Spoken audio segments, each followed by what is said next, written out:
નમસ્કાર, આપ જોઈ રહ્યા છો ગુજરાતની number 1 news channel news 18 Gujarati અને તમામ મહત્વપૂર્ણ સમાચારની સાથે હું છું લુબના ખાન। ઠંડી અંગે હવામાન વિભાગની મોટી આગાહી। 48 કલાક રહેશે ઠંડીથી રાહત। 48 કલાક બાદ ફરી ઠંડીનો રાઉન્ડ આવશે તો તાપમાનમાં ઘટાડો થતા ઠંડીનો ચમકારો અનુભવાશે। નલિયામાં સૌથી ઓછું 5.6 ડિગ્રી તાપમાન નોંધાયું છે। ઉત્તરાયણના દિવસે ઠંડીનો અનુભવ થશે तो 14 જાન્યુઆરીના प्रति कलाके 10 થી 20 કિલોમીટરની ઝડપે પવન ફૂંકાવાની આગાહી છે। आने वाला अगले 7 दिन तक मौसम शुष्क रहेगा, रहने का पूर्वानुमान है। और जो लघुत्तम तापमान है 2 से 3 डिग्री सेंटीग्रेड बढ़ोत्तर रहेगी अगले 48 घंटा तक, लेकिन उसके आगे फिर 2 से 3 डिग्री सेंटीग्रेड टेम्परेचर डाउन होएगी। अभी जो पवन का दिशा है पूर्व से दक्षिण पूर्व है, और जो सबसे लघुत्तम तापमान गुजरात रीजन में रिकॉर्ड हुआ है वो नलिया में है 5.6 डिग्री सेंटीग्रेड, जो कि अहमदाबाद में रिकॉर्ड हुआ है 12.8 डिग्री सेंटीग्रेड। तो समाचार में आगळ बात करीशुं 4 पगनो आतंक।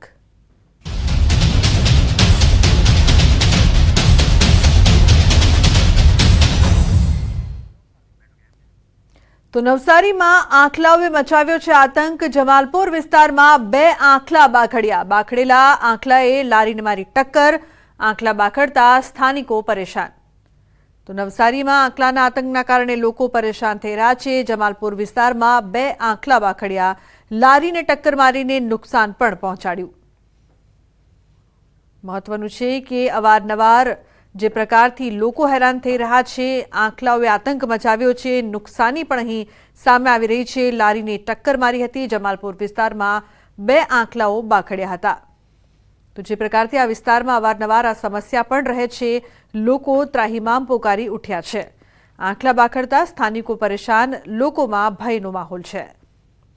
તો નવસારીના દ્રશ્યો આપ જોઈ રહ્યા છો। આ વિસ્તારમાં આંખલાનો આતંક જોવા મળી રહ્યો છે। ખાસ કરીને જમાલપુર વિસ્તારમાં 2 આંખલા બાખડ્યા હતા, લારીને ટક્કર મારી હતી। અવારનવાર આ પ્રકારની ઘટનાઓના કારણે લોકોમાં ડર।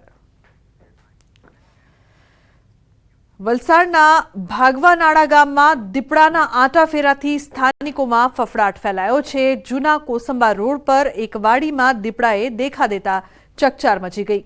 વાડીમાં પશુઓ બાંધેલા તબેલા નજીક દીપડો દેખાતા વાડી માલિક દંપતીએ બૂમાબૂમ કરી હતી, જેથી ગ્રામજનો એકઠા થઈ ગયા અને દીપડો નાસી ગયો। ગ્રામજનો મોડી રાત સુધી મશાલો લઈને ફર્યા અને ફટાકડા ફોડી દીપડાને શોધવા અને ભગાડવા પ્રયાસ કર્યા। રહેણાંક વિસ્તારોમાં દીપડાના આંટાફેરાથી સ્થાનિકો દહેશતમાં છે। લોકો ખેતરોમાં જતા ડરી રહ્યા છે તો પશુઓ સામે પણ ખતરો ઊભો થયો છે। વન વિભાગ પાંજરા મૂકી વહેલી તકે દીપડાને પકડે તેવી લોકોની માંગ છે। 7:30 વાગે મારી મિસિસ બેલી ઉઠી અહીં હાથે હમણાં બેલાથી આવતી છે હાથે, એટલે એણે ત્યાં ખખડાટ અવાજ આવ્યો, એટલે ખખડાટ થયો, એટલે મને કંઈ અવાજ આવ્યો છે એમ કે, એટલે મેં બહાર નીકળ્યો। પછી મોબાઈલની બેટરી પાડી પછી અમે જોયું તો આંખ એની પપલાવી, પછી મેં ગભરાઈ ગયા અમે, એટલે પછી આ બાજુવાળાને બોલાવી લાગ્યો। તે લોકો આવ્યા, પછી બાઇક ચાલુ કરીને રેસ કરી, પછી કંઈ જોયું નહીં, દેખાયું નહીં। ભગરાવાડામાં લગભગ અઠવાડિયાથી દીપરો આવેલો છે। દીપરોને એક નાનું બચ્ચું છે। આજુબાજુ રહેવાસી એટલે કે ભઠ્ઠિયાના મજૂરોને અહીંયા રહેવાનો જ્યાં તકલીફ પડે છે બધાને। દીપરો આજે અહીંયા દેખાયો છે, લાઇટ પાડી તો નાહી ગયો છે, એટલે હવે કાં ગયો છે તે આઈડિયા નથી। તો અહીંયા તમે પાંજરો મુકાવે તો સારું પડે, 2-3 પાંજરા। તો મોરબીના માળિયામાં ગૌવંશની કતલની ઘટનાઓથી હિન્દુ સંગઠનો આકરા પાણીએ છે। માલધારીઓ અને હિન્દુ સંગઠનોએ મોટી સંખ્યામાં મામલતદાર કચેરીએ પહોંચીને મામલતદારને આવેદન પત્ર પાઠવ્યું હતું। હિન્દુ સંગઠનના લોકોએ કહ્યું કે માળિયાના જંગલ વિસ્તારમાં છેલ્લા ઘણા સમયથી ગૌવંશની કતલની ઘટનાઓ બને છે, ત્યારે આ મામલે તટસ્થ તપાસ કરી ગૌ હત્યારાઓને કડક સજાની માંગ સાથે મામલતદારને આવેદન પત્ર આપવામાં આવ્યું છે। હિન્દુ સંગઠન અને માલધારી સમાજ દ્વારા હવે જિલ્લા કલેક્ટરને પણ આવેદન પત્ર પાઠવવામાં આવશે। માંગ એવી છે કે એ વિસ્તારમાં જે જંગલ વિસ્તાર છે એ વિસ્તારમાં લગભગ 5-6 વર્ષથી આ મોટા પ્રમાણમાં જીવ હત્યા થાય છે, અને હકીકતમાં તો અત્યારે વાસ્તવિકમાં અંદાજિત 70 થી 80 ગાયો કતલ થઈ ગયેલી હોય, જે ગૌ માતાની હત્યા કરેલી હોય, એ હકીકતમાં યોગ્ય નથી। આની તટસ્થ તપાસ થાય। તો સુરત મહાનગરપાલિકાની ઢોર પકડતી પાર્ટી સામે પશુપાલકોમાં રોષ વ્યાપ્યો છે। પાલિકાની ઢોર પાર્ટી દ્વારા પશુપાલકોના સીમમાં ચરાવતા પશુઓને પકડીને પાંજરાપોળમાં પૂરતા પશુપાલકોમાં રોષ ફાટી નીકળ્યો છે। ત્યારે આવી ઘટનાઓને અટકાવવા પશુપાલકોએ મોટી સંખ્યામાં જિલ્લા કલેક્ટર કચેરીએ મોરચો માંડીને વિરોધ નોંધાવ્યો હતો। એટલું જ નહીં પરંતુ ગૌચરની જમીન ખાલી કરવાની માંગ સાથે જિલ્લા કલેક્ટરને લેખિતમાં આવેદનપત્ર પાઠવી રજૂઆત કરી હતી। વધુમાં પશુપાલકોએ આક્ષેપ કર્યા કે તંત્ર દ્વારા ઢોરો પર મફતમાં ટેગ લગાડી આપવાનો નિયમ છે, છતાં પણ 1000 રૂપિયાની વસૂલાત પશુપાલકો પાસે કરાવવામાં આવી રહી હોવાનો દાવો પશુપાલકોએ કર્યું છે। સુરત શહેરની અંદર ગૌમાતા પોતાની ગૌમાતાને ચરાવવા લઈ જતા હોય ત્યાંથી ગાયો ભરી લે છે। કોર્પોરેશનની ટીમ દ્વારા મોટા મોટા દંડ વસૂલવામાં આવે છે। એક ટેગ લગાવવાના 1000 રૂપિયા, જે ટેગ તો તદ્દન ફ્રી છે। એટલે ઘણી બધી સમસ્યાઓ છે। ગૌચર ખવાઈ ગયા છે અને અમે માલધારી ઝોન માંગેલો છે કે અમને ઝોન ફાળવી આપો, અમારી ગૌમાતાનું રહેઠાણ અમને આપો, એટલે અમારી ગૌમાતા રોડ પર નહીં આવે। બાળકો સ્માર્ટફોન અને સોશિયલ મીડિયાનો ઉપયોગ નહીં કરી શકે। જી હા, સોશિયલ મીડિયા અને સ્માર્ટફોનની નકારાત્મક અસરોથી દૂર રહે તે માટે શિક્ષકો, વાલીઓ અને બાળકો માટે રાજ્ય સરકારે ગાઈડલાઈન જાહેર કરશે। રાજ્ય શિક્ષણ મંત્રી પ્રફુલ્લ પાનસેરિયાએ કહ્યું છે કે બાળકોને સોશિયલ મીડિયા, સ્માર્ટફોનથી થતી પ્રતિકૂળ અસરોને લઈને રાજ્ય સરકાર સતત ચિંતિત છે। વધુમાં કહ્યું કે બાળકોને આવનારા સમયમાં શ્રેષ્ઠ નાગરિક બનાવવા હોય તો તેમને સોશિયલ મીડિયા, સ્માર્ટફોનથી દૂર રાખવા પડશે।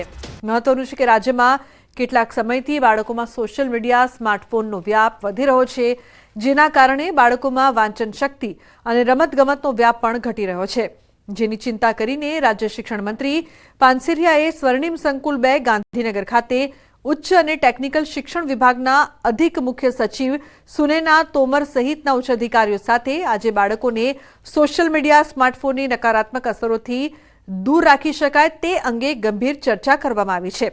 ત્યારે હવે રાજ્યમાં વાલીઓ અને શિક્ષકો માટે ચિલ્ડ્રન યુનિવર્સિટી અને ટીચર યુનિવર્સિટી તેમજ સિવિલના સાયકિયાટ્રિસ્ટની સાથે પરામર્શ કરીને એક પરિપત્ર બહાર સરકાર પાડશે, જેથી બાળકો મોબાઈલથી અળગા રહી શકે।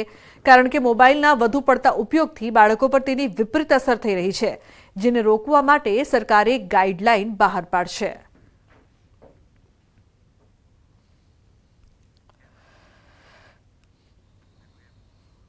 તો લાલ ડુંગળીથી ઉભરાયું છે ગોંડલ માર્કેટિંગ યાર્ડ। ડુંગળી રાખવાની જગ્યા ન હોવાથી આવક બંધ છે। 2 લાખ કટ્ટા ડુંગળીની આવક થઈ છે। મણ ડુંગળીના ભાવ 200 થી 450 બોલાયા છે। માર્કેટ બહાર ડુંગળી ભરેલા વાહનોની લાગી હતી કતાર। તો સૌરાષ્ટ્રનું અગ્રીમ ગણાતા ગોંડલ માર્કેટિંગ યાર્ડ હાલ ડુંગળીના પાકથી ભરચક થયું છે। નબળી ક્વોલિટીની 20 કિલો ડુંગળીના ભાવ 200 રૂપિયાની આસપાસ મળ્યા હતા, જ્યારે સારી ગુણવત્તાવાળી ડુંગળીના ભાવ 450 રૂપિયા પ્રતિ કિલો મળ્યા હતા। ગોંડલ માર્કેટિંગ હજારો ખેડૂતો ડુંગળીનો પાક વેચવા માટે આવતા હોય છે, જેમાં ખાસ કરીને